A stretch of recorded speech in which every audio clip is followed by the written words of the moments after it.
मेरठ के मोहम्मद जैद को अब नहीं होगी सऊदी अरब में फांसी। सऊदी अरब से मोहम्मद जैद को लेकर आई राहत भरी खबर। अस्सलामु अलैकुम, मैं हूं शाकिर और आप देख रहे हैं एसके भारत लाइव।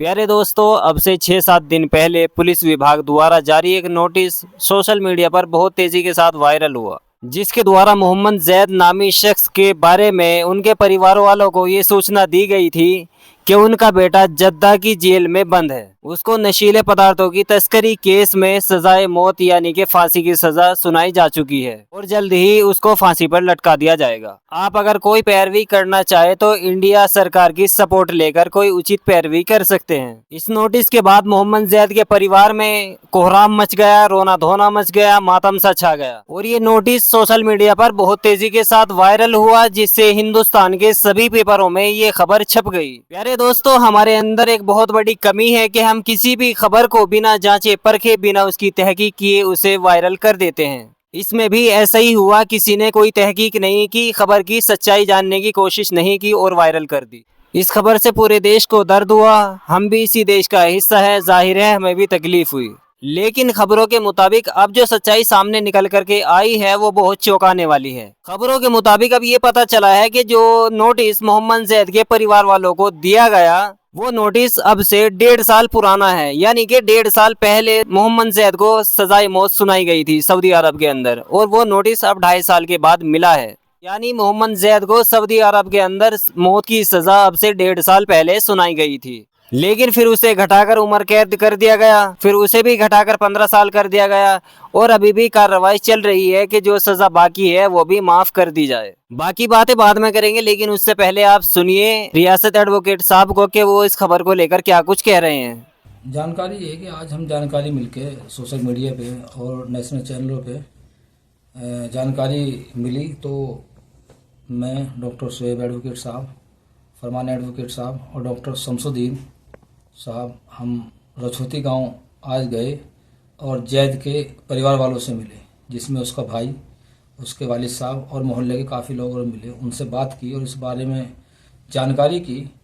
तो जानकारी करने के बाद ये मालूम हुआ कि ये बात सही है कि उसको मौत की सज़ा सुनाई गई थी, लेकिन हमारे डॉक्टर शोएब एडवोकेट साहब ने वहाँ जो सऊदी अरब के अंदर हमारी इंडियन एम्बेसी है वहाँ बात की और उसके अलावा जो वहाँ पैरोकारी कर रहे हैं जैद की, उनकी पैरोकार से बात की, तो पता चला कि उसे सज़ा तो मौत की हुई थी, लेकिन बाद में उसकी सज़ा को उम्र कैद में तब्दील कर दिया गया और उसके बाद फिर उसकी सज़ा को कम करके 20 साल की किया गया और फिर 15 साल की उसकी सज़ा की गई।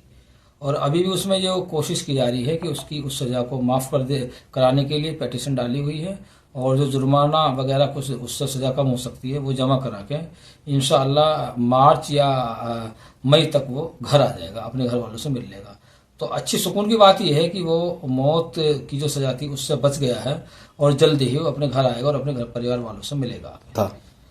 हम सबका जानने का मकसद ये था कि अगर उससे किसी लीगल एड की ज़रूरत है, कानूनी सलाह की ज़रूरत है, तो हम जो है हमारी पूरी टीम उसको फ्री में लीगल एड मुहैया कराती, चाहे वो यहाँ इंडिया के अंदर हो चाहे सऊदी अरब के अंदर हो।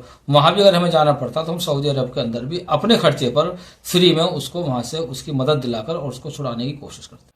तो प्यारे दोस्तों, आप सबने सुना, फिलहाल हकीकत और खुशी की खबर यही है कि मोहम्मद जैद को अब फांसी नहीं होगी, अब मौत की सज़ा को बदल दिया गया है और उम्मीद ये है कि मोहम्मद जैद मार्च, अप्रैल या मई में अपनी फैमिली से आकर मिल लेगा।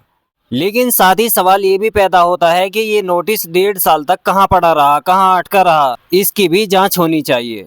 जरा सोचिए, अल्लाह ना करे 1.5 साल पहले मोहम्मद जैद को फांसी हो गई होती और ये सूचना उनके परिवार वालों को अब 1.5 साल के बाद मिलती, तो ये कितना शर्मनाक है, कितने अफसोस की, कितने दुख की बात है। इसकी भी जांच जरूर होनी चाहिए और जिस अधिकारी ने 1.5 साल के बाद ही सही लेकिन इसे आगे भेजकर मोहम्मद जैद के परिवार वालों तक पहुंचाने का काम किया, हम उसका भी शुक्रिया अदा करते हैं और अल्लाह से दुआ भी करते हैं कि अल्लाह रब्बुल इज़्ज़त जल्द से जल्द मोहम्मद जैद को अपने परिवार वालों से मिला दे, आमीन।